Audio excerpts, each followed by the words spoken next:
ऐसे ही same data के लिए हमने लार्ज कैप के अंदर वीडियो बनाया था पूरा डेटा का। तो लार्ज कैप का थोड़ा पुराना 1980 से डेटा अवेलेबल है। यहाँ पे हम निफ्टी मिड कैप 100 इंडेक्स के डेटा के बारे में बात करेंगे, जो कि 2003 से लेकर 2025 तक का डेटा है। आप लोगों ने बहुत कहा था मिड कैप स्मॉल कैप के बारे में, तो ये मिड कैप का वीडियो है। अगला वीडियो कल सुबह में या कल शाम वाली में आपको स्मॉल कैप के ऊपर भी सेम डेटा का वीडियो मिल जाएगा। तो सब्सक्राइब नहीं किया तो कर लेना सब्सक्राइब, लाइक करो, कमेंट करो। अच्छा 2003 से लेकर और 2025 तक की बात करते हैं। तो यहाँ पे जो चार्ट आपको दिख रहा है, ये चार्ट क्या दिखा रहा है?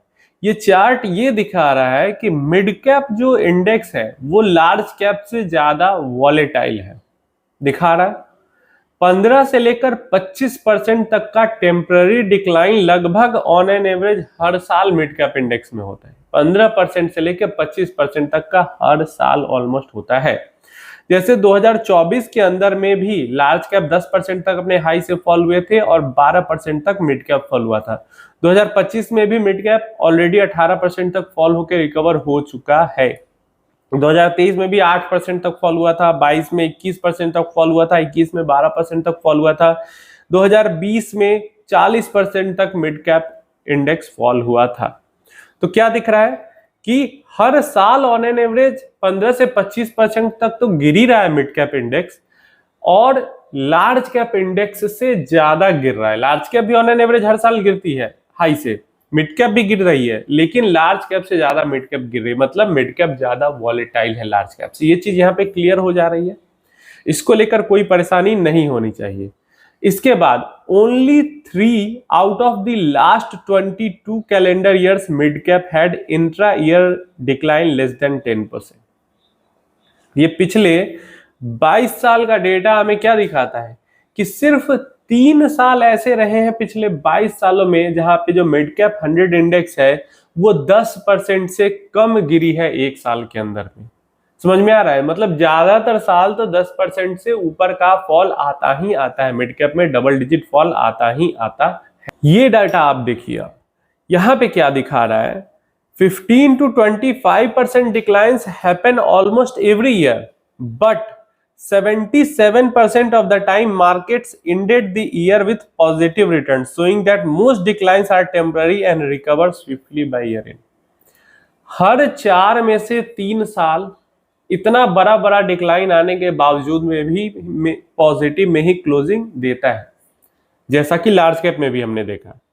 डेफिनेटली वॉलेटाइल बहुत है लार्ज कैप से मिड कैप, लेकिन परफॉर्मेंस लार्ज कैप से खराब नहीं है, मिड कैप की बेटर ही है। गिरता है साल लगभग हर साल 15 से 25% तक गिरता है, लेकिन जनवरी से दिसंबर तक का डेटा देखें तो गिरने के बावजूद में भी एंड पॉजिटिव में ही होता है। जैसे 2003 की अगर बात करते हैं तो ऑलमोस्ट 14% का डिक्लाइन था इंट्रा ईयर, लेकिन 143% का पॉजिटिव रिटर्न था ईयर एंड होते होते। क्लियर है?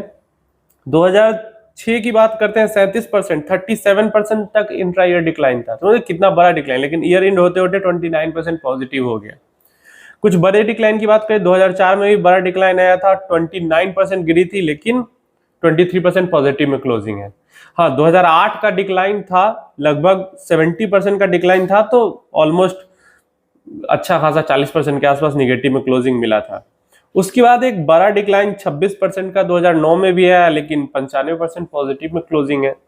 देन अगर बात करते हैं 2011 के अंदर 32% का डिक्लाइन है और क्लोजिंग सिर्फ 11% 12% के आसपास है निगेटिव में। यहाँ पे 27% 2013 में गिरा था मिड कैप इंडेक्स, लेकिन सिर्फ 4% निगेटिव की क्लोजिंग है। इसके अलावा सब देखो लगभग पॉजिटिव है। 2020 के अंदर में 40% गिरा था, 23% का पॉजिटिव में क्लोजिंग है। तो हर साल अगर आप देखें यहाँ पे क्या हो रहा है कि इन 22 सालों में, पिछले 22 सालों में 3-4 साल ऐसे दिख रहे हैं जहां पे निगेटिव में क्लोजिंग मिली है एक्चुअली में, नहीं तो ना के बराबर ही है। तो क्या यहाँ पे एक और चीज हमें सीखने को मिल रही है, despite an intra year decline of more than 15% almost every year in mid caps, 3 out of 4 year ended with positive returns. हर 4 में से 3 साल पॉजिटिव रिटर्न्स के साथ बंद हो रहे हैं।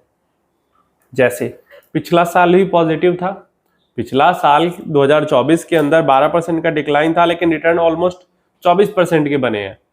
इस साल भी ऑलमोस्ट 18% का डिक्लाइन है, इंट्रा ईयर डिक्लाइन, लेकिन अभी सिर्फ 3% निगेटिव या आज के डेट में तो फ्लैट ही है या थोड़ा बहुत पॉजिटिव में ही होगा, क्योंकि ये तो 31 अगस्त तक का देता है। सितंबर में मार्केट काफी रिकवर हुई है, तो ऑलरेडी पॉजिटिव में आ चुकी होगी 18% के डिक्लाइन के बाद इस साल इंट्रा ईयर।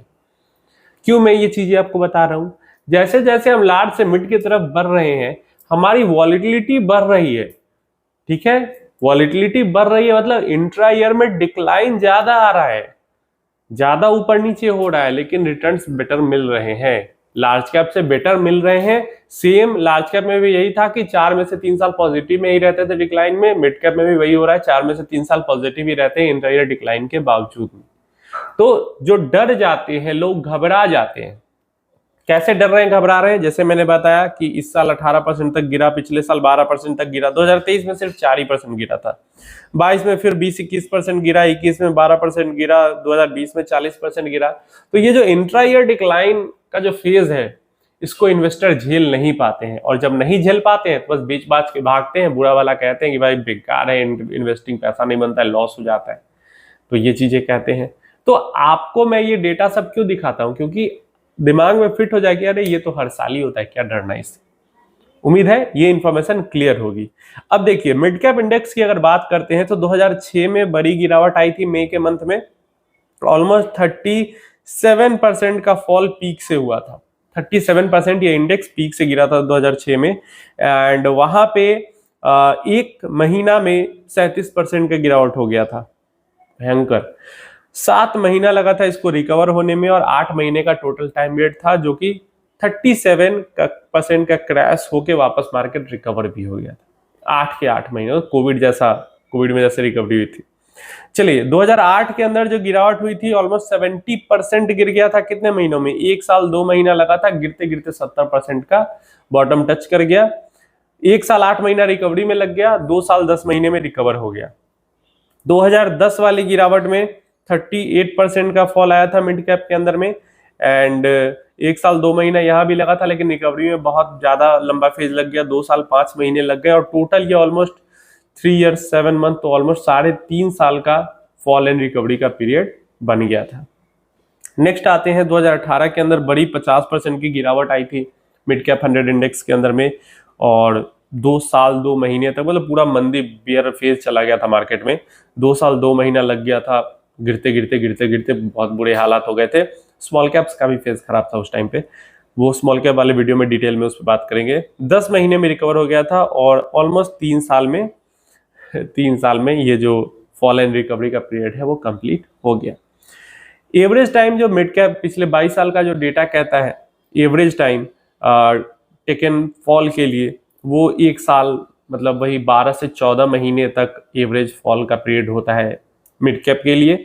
रिकवरी का पीरियड होता है अगेन 12 से 14 से 16 महीने तक, और जो फॉल एंड रिकवरी का एवरेज फेज रहा है पिछले 22 सालों में, वो लगभग 2.5 साल का फेज रहा है मिड कैप इंडेक्स के लिए, और मैक्सिमम मिनिमम की तो हमने बात की ही है। लार्ज कैप के अंदर भी हमें यही देखने को मिला कि हमें डरना घबराना नहीं है, गिरावट हर साल होती है लेकिन जल्दी ही रिकवर हो जाती है, और खासकर तो इंट्रा ईयर में ही डिक्लाइन होकर वापस रिकवरी हो जाती है। कभी कभी लंबा फेज बुरा जाता है गिरावट के लिए भी, रिकवरी के लिए भी, लेकिन डरना नहीं होता है, क्योंकि हमने देखा कि लार्ज कैप में तो 40-45 साल का डेटा कहता है सेंसेक्स में कि हर 4 में से 3 साल पॉजिटिव जाते हैं। यहाँ भी मिड कैप 100 के इंडेक्स के अंदर भी पिछले 22 सालों का डेटा ये कहता है हर 4 में से 3 साल पॉजिटिव जाते हैं। तो हमें एज ए इन्वेस्टर बस पेशेंस रखना है। जो ये इंट्रा ईयर 20% का समझ में आ रहा है ना, आप ये बना के ही रखो कि 15 से 25% तो गिर ही सकता है हर साल, तो फिर आपको डर नहीं लगेगा। और इसीलिए तो हम मिड टर्म का पैसा नहीं डालते हैं, लॉन्ग टर्म का पैसा डालते हैं, ताकि बीच में जो ये वॉलिटिलिटी है उसको झेल पाए इंसान। उम्मीद है इन्फॉर्मेशन हेल्पफुल होगी, कॉन्फिडेंस मोटिवेशन मिला होगा। कोई क्वेश्चन क्वेरी है तो नीचे कमेंट बॉक्स में पूछ लेना।